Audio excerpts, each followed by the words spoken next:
Bismillahirrahmanirrahim. Alhamdulillahi Rabbil Alamin. Wassalatu wassalamu ala al-mab'uthi rahmatan lil alamin. Wa ala alihi wa sahbihi ajma'in wa man tabi'ahum bi ihsanin ila yaumiddin. Amma ba'du. Assalamu alaikum warahmatullahi wabarakatuh.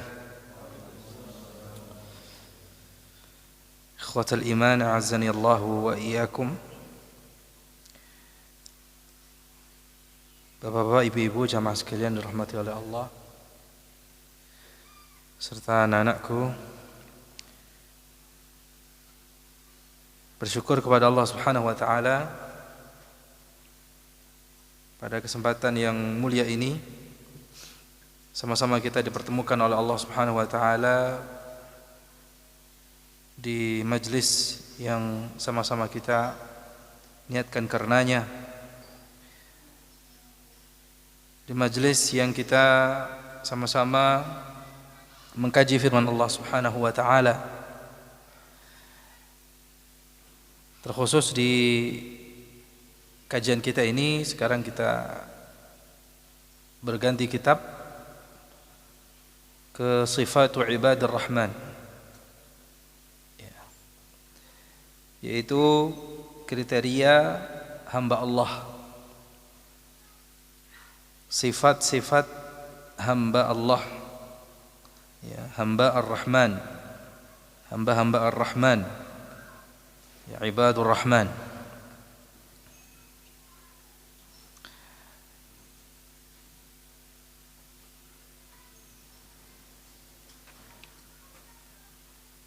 Di mana tujuan kita diciptakan oleh Allah Subhanahu wa taala, tidak ada yang lain, tidak ada yang lebih mulia daripada untuk beribadah kepada Allah Subhanahu wa taala semata tanpa menyekutukannya dengan sesuatu pun. Sehingga status kita yang paling mulia dalam kehidupan ini adalah hamba Allah. Status kita yang paling mulia dalam kehidupan kita adalah hamba Allah.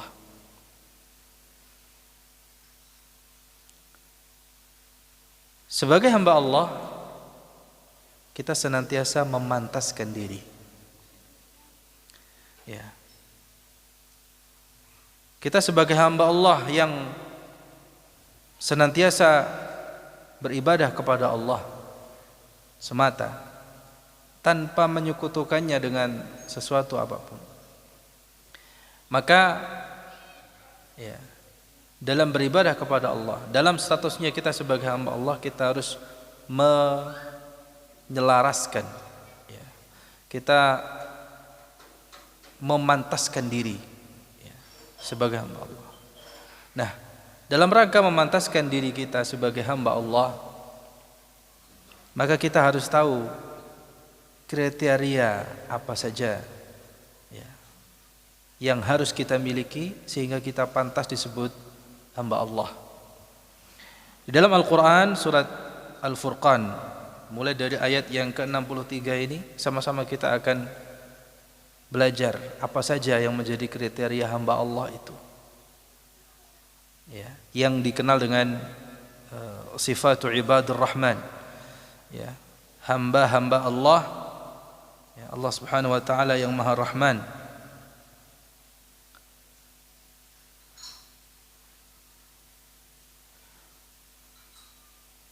Kalau kita kembali kepada firman Allah di surat Az-Zariyat ayat 56,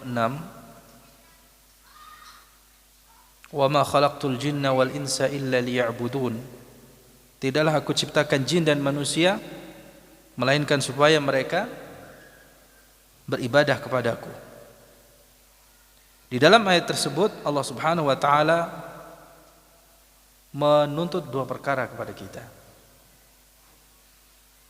menuntut dua perkara dari kita.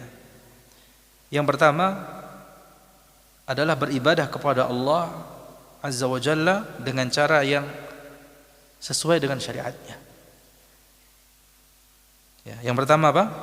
Beribadah kepada Allah sesuai dengan syariatnya.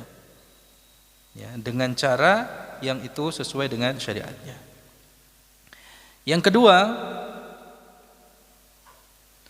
tidak mempersembahkan atau menyerahkan ibadah itu kepada selain Allah. Ya. Jadi Allah menuntut dua hal dalam ayat tersebut.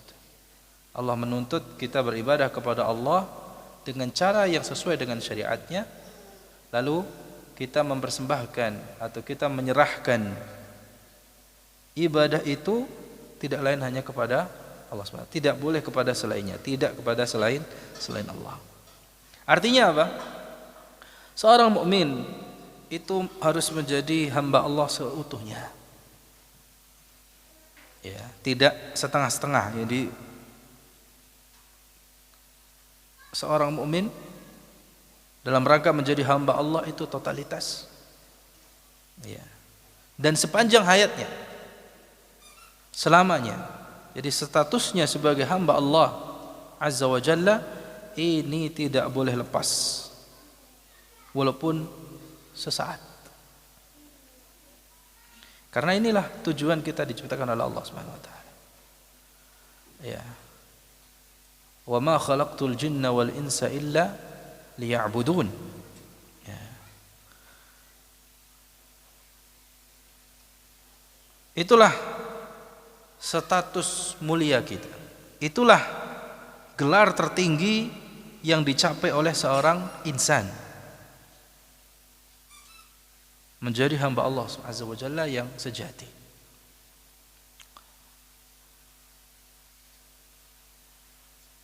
Dan kenapa kita harus menjadi hamba Allah yang sejati? Karena Allah juga menyematkan gelar dan status ini kepada hambanya yang paling mulia, yaitu kepada Nabi kita Muhammad sallallahu alaihi wasallam. Apa dalilnya? Dalilnya ada di awal surat Al-Isra.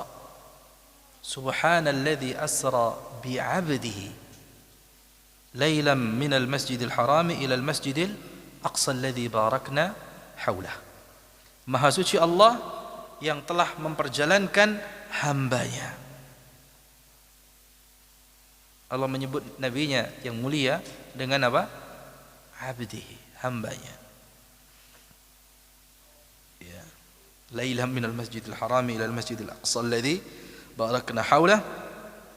Pada suatu malam dari Masjidil Haram ke Masjidil Aqsa yang telah kami berkahi sekelilingnya. Jadi tidak ada status yang lebih mulia, tidak ada gelar yang lebih tinggi bagi seorang mukmin melainkan status atau gelar apa? Abdullah, ya, termasuk ibadur rahman, di antara hamba-hamba Allah. Kalau kita berbicara umur yang Allah berikan kepada kita, jemaah. Ya, karena kita rata-rata sudah mencapai, ya, rata-rata ya. Ya, sudah 30 ke atas. Gitu nggih? Wah, ada yang sudah 40. Ya, saya sudah 40. Ustaz Denny sudah berapa? Pak Okta sudah berapa? Iya. Berapa? Iya. Iya. Yusran, sudah. Kita kalau berbicara umur, Allah sudah kita kasih umur yang lumayan ya. Dan umur yang Allah berikan itu adalah karunia yang Allah berikan kepada kita. Itu adalah karunia Allah,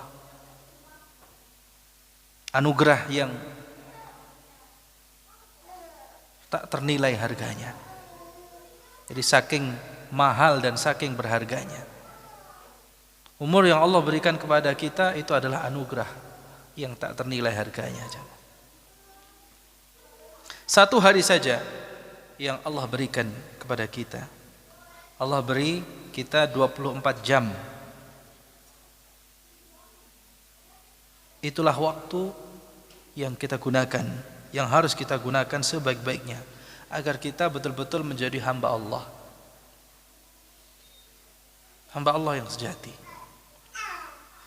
Oleh karena itu Rasulullah sallallahu alaihi wasallam menyampaikan sebuah wasiat.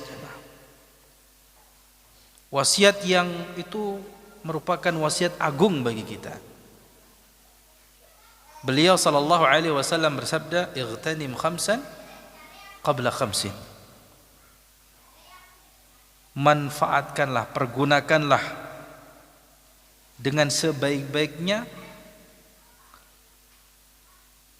5 sebelum datangnya 5. Khamsan qabla khamsin.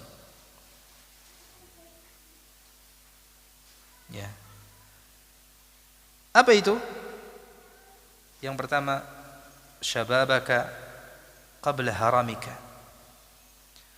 Masa mudamu sebelum datang masa tuamu. Masa muda, masa-masa yang menggebu-gebu ya Mas ya. Sedang sehat fit-fitnya, sedang segar-segarnya, semangat-semangatnya. Kalau ingatan bagi anak muda itu tajam gitu ya. Berbeda dengan orang tua yang sudah mulai pikun. Makanya masa tua itu disebut dengan haram. Ya, masa di mana orang sudah mulai lupa. Lupa anaknya, istrinya, bahkan sampai ada yang lupa dirinya siapa. Nah, itu. Jangan sampai kita lupa dengan diri kita, siapa kita. Ya, disebabkan karena apa? Masa tua. Jadi mumpung masih muda. Itu wasiat yang Rasulullah berikan kepada kita. Masa mudamu sebelum datang masa tuamu. Syababaka qabla haramika. Wa sihhataka qabla maradik atau qabla saqamik. Masa sehatmu sebelum datangnya masa sakit. Ya. Dan nikmat sehat itu betul-betul melaikan. Tatkala kita sehat, kita sering lupa diri, lupa waktu, lupa ya, jadi lupa segalanya ya. Lupa siapa yang memberikan nikmat sehat tersebut. Sampai kita apa? Sakit baru kita tersadar. Yang lebih mengenaskan kalau orang itu sakit, dia masih apa? Lupa, tidak sadar. Jadi selama sehat dia lupa akan nikmat sehat dan siapa yang memberikan nikmat tersebut. Ketika sakit dia pun tidak ingat, lupa, ya, lalai terhadap nikmat sehat tersebut, lupa kepada siapa, ya, dia mensyukuri nikmat sehat tersebut. Jadi wasihhataka qabla saqamik, masa sehatmu sebelum datang masa sakit. Wa ghinaka qabla faqrik, masa kayamu sebelum datang masa miskin. Saat Allah memberikan kita kecukupan, ya, kita harus mempergunakannya dengan sebaik-baiknya. Jangan sampai ya kita baru tersadar ketika ya kita tidak punya apa-apa.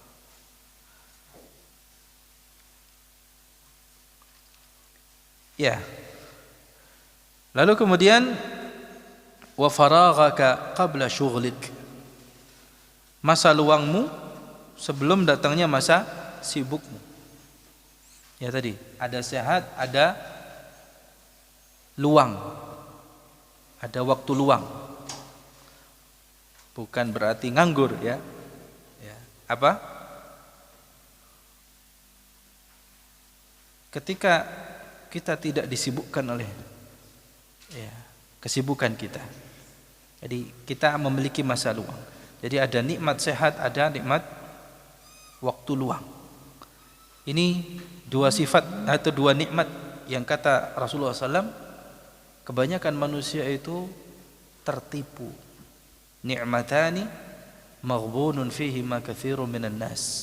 Dua nikmat yang kebanyakan manusia itu maghbun, ya, tertipu, terpedaya dengan dua nikmat tersebut. Ya. Dan dua nikmat tersebut masuk dalam wasiat Rasulullah SAW yang 5 ini. Ya. As-sihhatu wal faragh. Nah, di sini disebutkan dua-duanya, sihhataka qabla saqamik dan faraghaka qabla syughlik.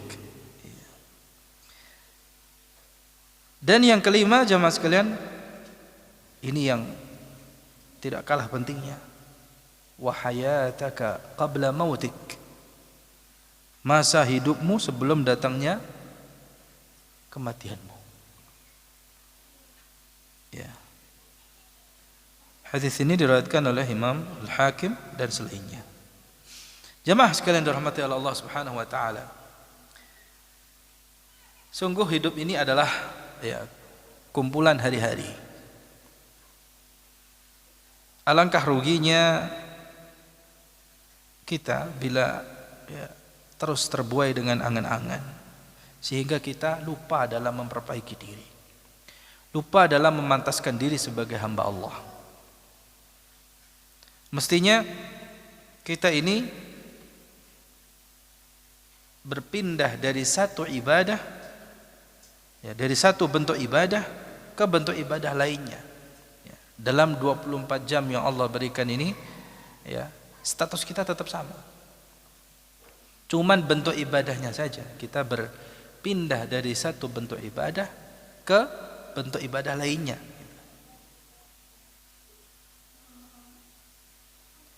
Karena kalau tidak, ya, kalau kita tidak menjadi hamba Allah, ya, maka kita akan jadi hamba apa? Hamba setan atau hamba dunia. Ya. Kalau kita tidak menjadi hamba Allah, maka kita akan jadi hamba apa? Iya, jadi hamba setan atau budak dunia, ya, diperbudak oleh dunia. Maka ini juga menjadi renungan bagi kita. Masa atau waktu luang kita, yaitu kalau kita gunakan dalam kebaikan, maka kita akan disibukkan dengan keburukan. Sebagaimana yang dijelaskan oleh Imam Ibnu Katsir tatkala berbicara tentang jiwa kita. Jiwa ini kalau kita tidak arahkan, tidak digunakan,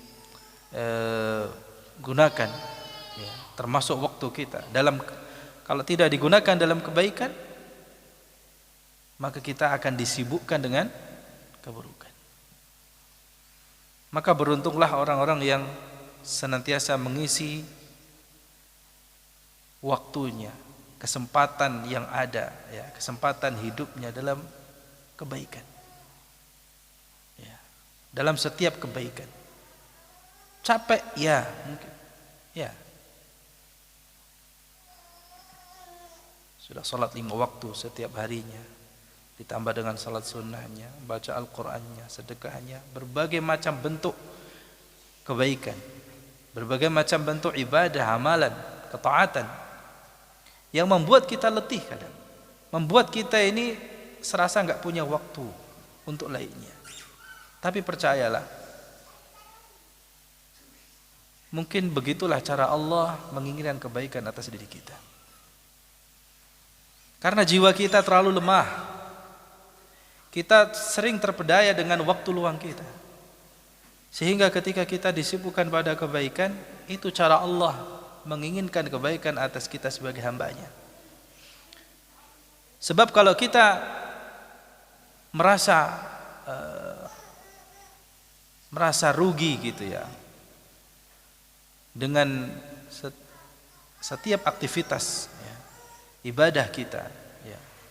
Kan ada orang yang merasa, aduh, sehari 5 kali sholat, ya. Merasa apa? Terganggu dengan waktu sholatnya. Ya, karena belum mendapatkan ya hidayah tentunya. Belum tahu ilmunya. Ya, sehingga merasa apa? Terganggu aktivitasnya dengan ibadah wajibnya, bahkan yang wajib. Bagaimana dengan ibadah-ibadah sunnah dan ibadah-ibadah lainnya? Sekali lagi, percayalah bahwa dengan aktivitas ibadah kita itu merupakan tanda kebaikan yang Allah inginkan atas diri kita.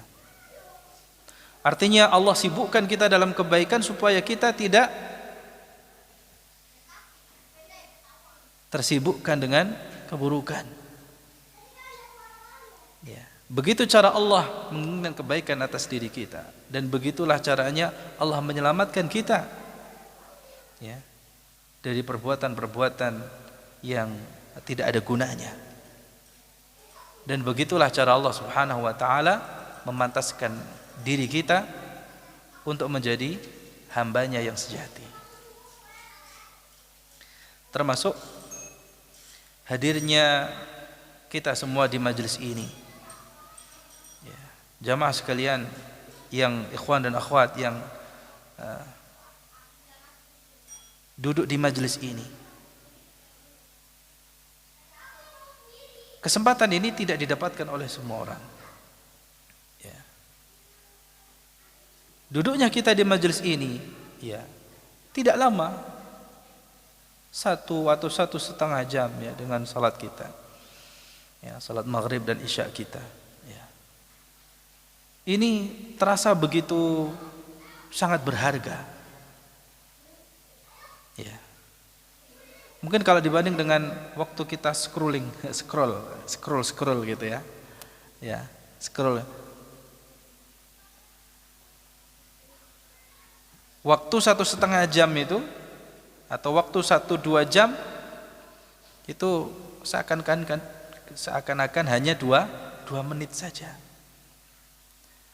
Tetapi, ya, dibanding dengan waktu kita duduk di majelis ini, ya, itu bisa terasa lama, ya.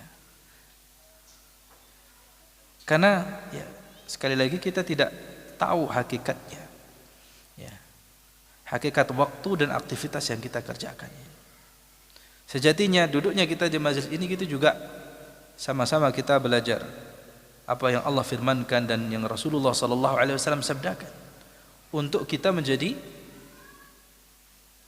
ibadur rahman, menjadi hamba Allah yang paripurna. Makanya Allah berpesan, fa idza faraghta fansab wa ila rabbika farghab. Apabila kau telah selesai dari satu urusan, ya, dari satu urusan agama, ya, atau dari satu bentuk ibadah tadi, apa kata Allah Subhanahu wa taala? Fansab. Fansab. Maka berletih-letihlah, bersungguh-sungguhlah untuk urusan lainnya. Jadi enggak ada waktu nganggur, itu enggak ada. Karena bagi kita tidak ada waktu yang kita ini kosong, itu tidak ada. Jadi kalau kita selesai dari suatu urusan, berpindahlah ke urusan lainnya. Apabila kau selesai dari satu urusan, maka berpindahlah, kerjakanlah urusan lainnya, ya, dengan sungguh-sungguh. Di sini Allah Subhanahu wa taala menggunakan kata fansab. Fansab. Apa artinya fansab? Fansab ini berasal dari kata nasab. Di dalam syair, ya, Imam Syafi'i di dalam diwannya yang mengatakan insab, ya. Setelah beliau mengatakan pesan bagi para penuntut ilmu agar merantau, pergi, ya, keluar kota, keluar pulau untuk menuntut ilmu, niscaya kau akan mendapatkan penggantinya. Safir tajid 'iwadan 'amman tufariquhu. Merantaulah, ya. Kayak anak-anak sekarang yang mondok ini kan, ya, harus meninggalkan kampung halamannya, pergi, melakukan safar dalam rangka. Jangan khawatir kau kehilangan sesuatu, enggak. Kau akan dapatkan gantinya. Ya. Terus ya, di dalam pesannya tadi sampai kepada beliau mengatakan insaf. Namanya hidup ini kita harus apa? Susah payah. Berletih-letih. Fa inna ladzizal 'aishi fin nasab. Karena kelezatan hidup itu ada pada keletihan. Ya. Jadi prinsip yang harus kita tanamkan dalam diri kita dan juga anak-anak kita dalam hidup ini untuk merasakan kenikmatan itu harus ada apa? Keletihan, kepayahan terlebih dahulu. Insab fa inna ladzizal 'aishi fin nasabi. Ini diambil dari kata-kata nasab yang ada dalam surat. Kenapa kita harus selesai dari satu urusan pindah ke urusan lainnya, berletih-letih, bersungguh-sungguh ya dengan urusan lain? Karena disitulah letak kelezatan hidup. Seperti orang kalau capek ya, istirahat ya, dia istirahat setelah dia melakukan aktivitas capek gitu ya, merasa letih gitu kan. Gimana istirahatnya? Nyenyak kan? Orang makan dia lapar dengan tidak, mana yang lebih lezat? Yang lapar gitu kan. Begitulah kehidupan. Jadi kita tanamkan dalam diri kita dan juga anak-anak kita untuk meraih kelezatan hidup, kenikmatan itu harus diiringi. Dan itu tantangannya anak-anak Gen Z sekarang ya, atau anak ya, mereka apa-apa sudah apa sehingga tidak bisa merasakan kenikmatan itu. Dan kita sebagai orang tua atau juga pendidik tidak perlu khawatir dengan tantangan yang dihadapi oleh anak-anak kita. Susah payah yang dihadapi itu baik supaya apa? Dia bisa menghargai apa yang diperjuangkannya. Supaya dia merasakan kelezatan seperti anak kita yang susah payah menghafal Al-Qur'an, menuntut ilmu, menghafal hadis, ya, belajar bahasa Arab dan lain sebagainya. Di awal ada kesulitan. Ya, tapi ingatlah, kesulitan itu berarti bukan suatu yang negatif. Bahkan dengan kesulitan itu kita sebagai ya, kalau kita sebagai orang yang menjalaninya itu akan menjadi kelezatan tersendiri, kenikmatan tersendiri. Itu pada akhirnya akan berbuah manis. Ya, jadi kepahitan ya, perjuangan yang dilakukan oleh seseorang di awal ya, pengorbanannya ya, Allah tidak mungkin zalim. Bahwa nanti pada saatnya di balik kesulitan itu ya, ada kemudahan. Karena ayat ini juga kan diawali dengan fa inna ma'al usri yusra, inna ma'al usri yusra. Ya kan? Insab fa inna ladzizal 'aishi fin nasabi, kata Imam Syafi'i. Berletih-letihnya, berletih-letihlah. Karena sesungguhnya kelezatan hidup itu ada pada rasa letih tadi ya. Wa ila rabbika farghab, dan jangan lupa hanya kepada Rabbmu lah hendaknya kamu berharap, menggantungkan harapan kita. Ya, kalau kita menggantungkan harapan kita kepada selain Allah, yang ada waktu kecewa gitu ya. Tapi kalau kepada Allah, maka kita akan ridha dengan ketetapannya. Baik, ini baru sebagai mukaddimah saja. Ya.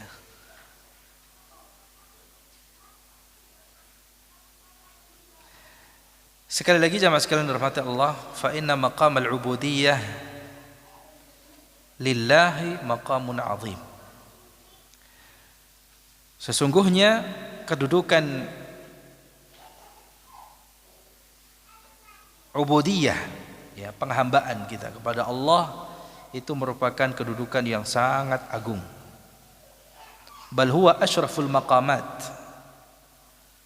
Bahkan itu termasuk maqam kedudukan yang paling mulia, di mana Allah Subhanahu wa taala ya menyanjung para nabi dan walinya dengan makam tersebut. Ya. Tadi sudah kita bahas makam ubudiyah, ya, menjadi hamba Allah. Status atau gelar hamba Allah itu adalah status yang paling mulia, gelar yang paling tinggi. Karena Allah Subhanahu wa taala menyandangkan status tersebut kepada para nabinya dan kepada para walinya.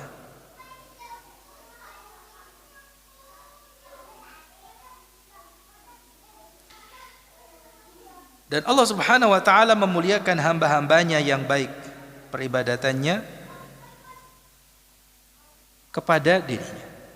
Dan Allah Subhanahu wa taala menyandarkan, ya, dirinya, ya. Jadi kalau kita sebagai hamba Allah, artinya, ya, kita menyandarkan diri kita kepada Allah Subhanahu wa taala. Ya. Ini bukan sebagai bentuk penghinaan. Ya. Kalau status hamba kita disandarkan kepada selain Allah, ya, itu penghinaan. Itu merupakan kerendahan.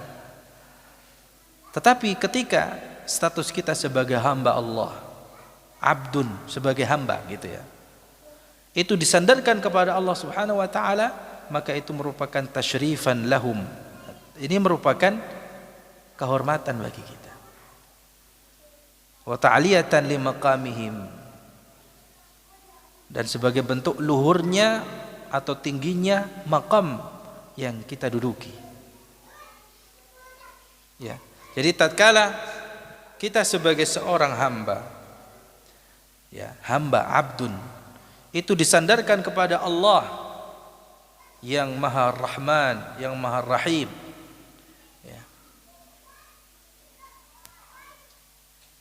Itu bukanlah suatu kehinaan, justru itu merupakan sebuah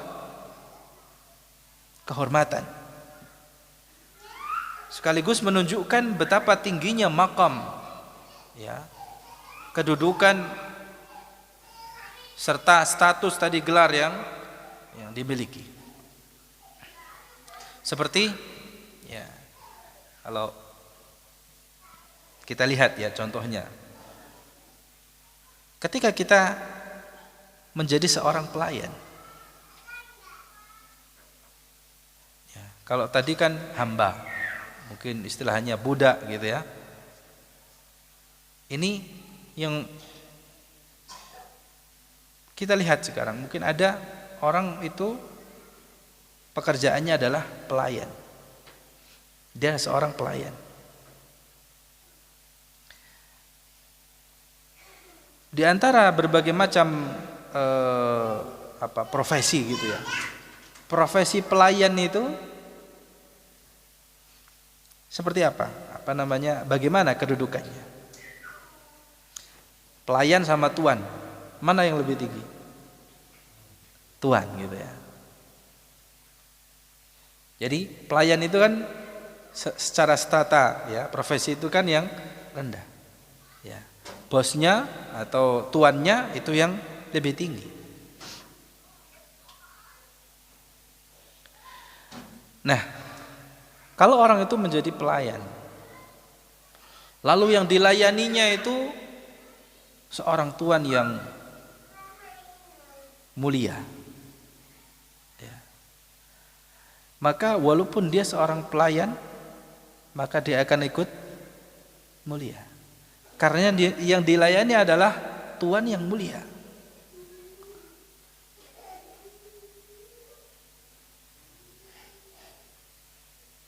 Pelayan presiden, pelayan raja, gitu ya. Anggaplah,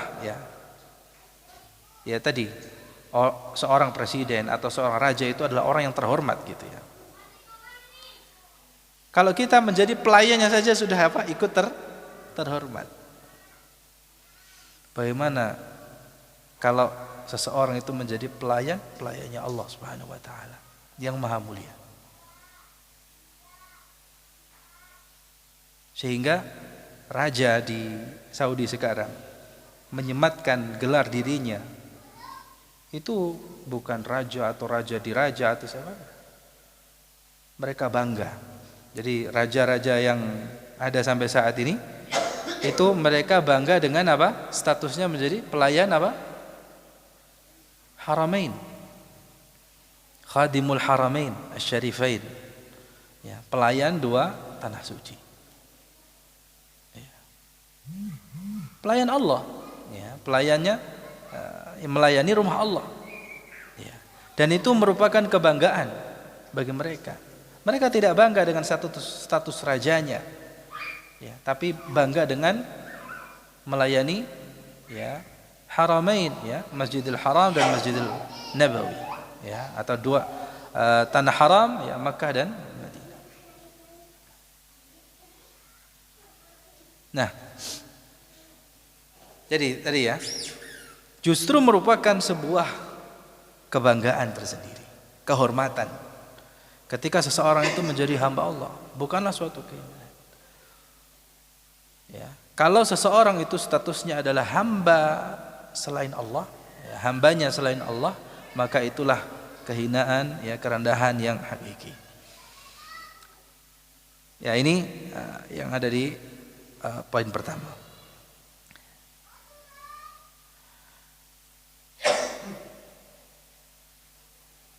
Jamaah sekalian rahmati Allah Subhanahu wa taala.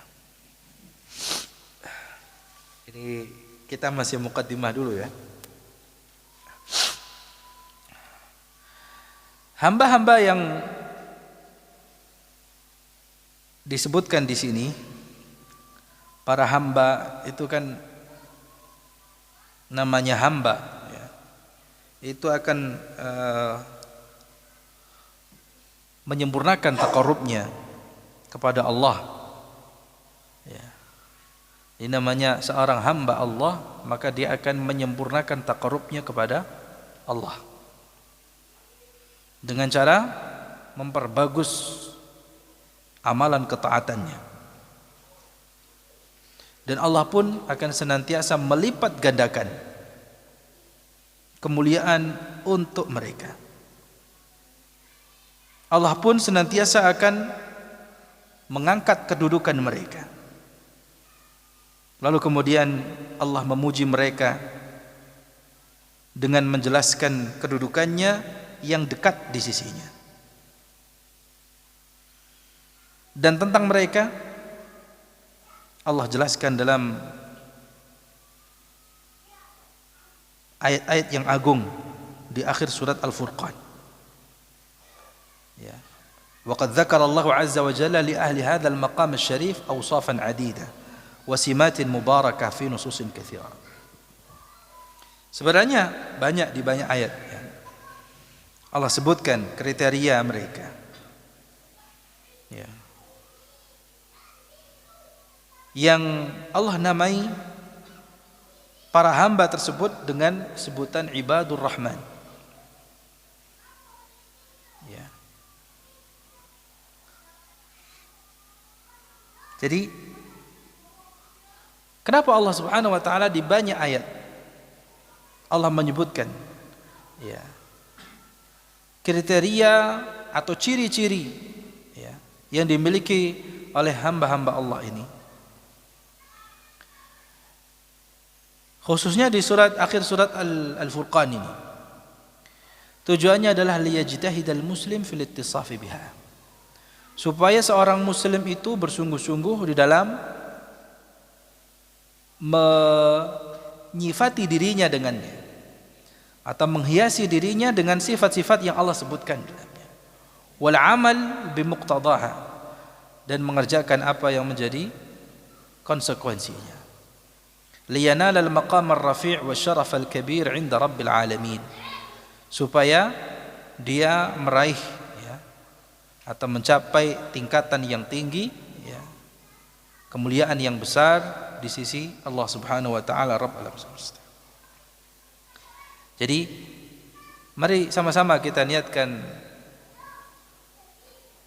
kajian kita ini, ya, supaya kita dapat menghiasi diri dengan sifat ibadur rahman, ya, memantaskan diri sebagai hamba Allah dan supaya kita dapat mencapai kedudukan yang tinggi dan kemuliaan yang besar di sisi Allah Subhanahu wa taala. Dan sifat-sifat mereka ya, yaitu ibadur rahman,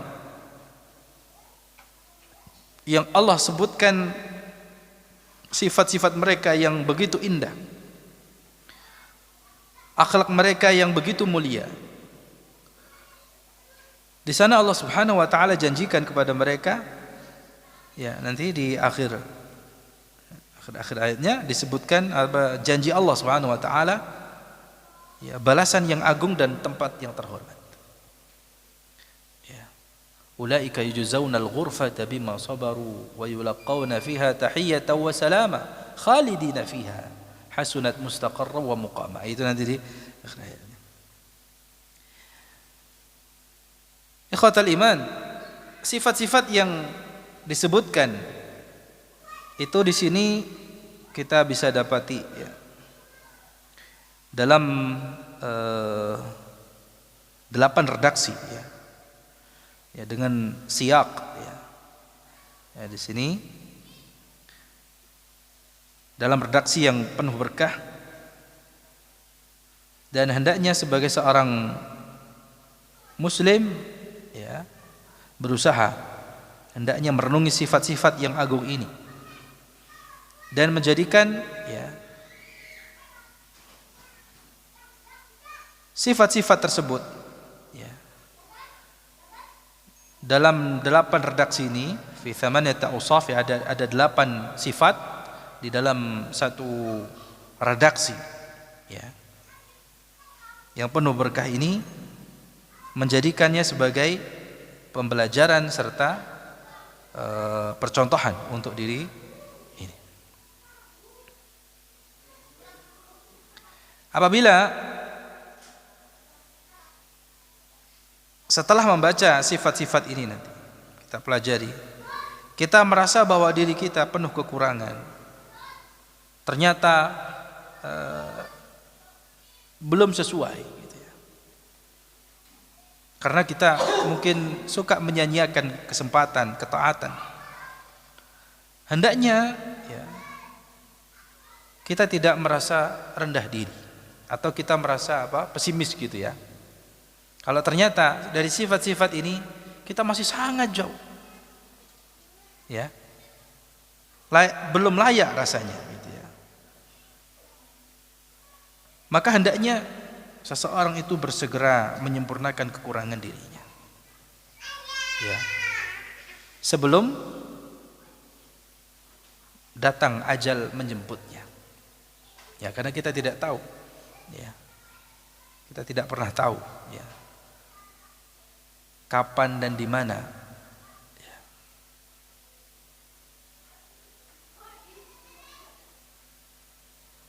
Kita tidak tahu kapan ajal kita itu datang, di mana, saat, seperti apa, kita tidak ada yang tahu. Maka yang bisa kita lakukan, ya, adalah ketika kita nanti setelah membaca sifat-sifat ini, lalu kemudian, ya, kita merasa masih sangat jauh, masih belum layak, maka jangan berkecil hati. Justru kita harus bersegera untuk memperbaiki diri, memataskan diri, ya, supaya kita, ya, bisa betul-betul menjadi hamba Allah yang sejati. Mudah-mudahan dengan kajian ini nanti, ya, kita akan lebih paripurna lagi, lebih pantas lagi menjadi hamba Allah Subhanahu wa taala. Sesungguhnya tidak ada kita yang merasa kita sudah menjadi hamba Allah yang sejati, kan? Ya, sejatinya kita tidak ada yang merasa diri kita ini sudah sempurna menjadi hamba Allah. Namun dengan taufiknya, ya, dan kita terus berusaha dan kita mengkaji ini, ya, semoga Allah Subhanahu wa taala mudahkan langkah kita, usaha kita, ya, dengan taufiknya dan karunia-Nya untuk menjadi hambanya yang sejati. Barakallahu li wa lakum. Wa sallallahu wa sallam ala nabiyyina Muhammad wa ala alihi wa sahbihi ajma'an. Alhamdulillahi rabbil alamin. Waffaqani Allah wa iyyakum lima yuhibbu wa yarda. Assalamualaikum warahmatullahi wabarakatuh.